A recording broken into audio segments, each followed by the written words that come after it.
ilalagay natin dito yan sa likod. Ayan. Makita nyo yung ilalim. Ayan yung pinaka-ilalim nya.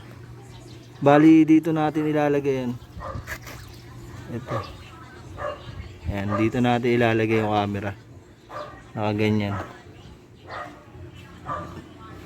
Ang gagawin natin, ididikit natin ang dual adhesive tape, tapos itutornilyo natin para hindi mahulog.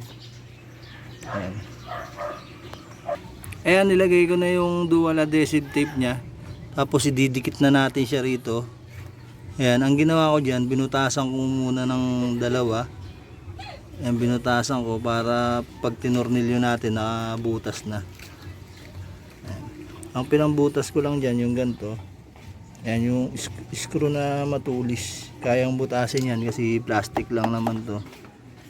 Ayan, hindi nyo na kailangan gumamit ng barena. Ito lang, mabubutas na yan. Ayan, naitornilyo ko na. Kabila ang tornilyo yan. Ito na yung back camera na itornilyo na natin. Ayan na siya.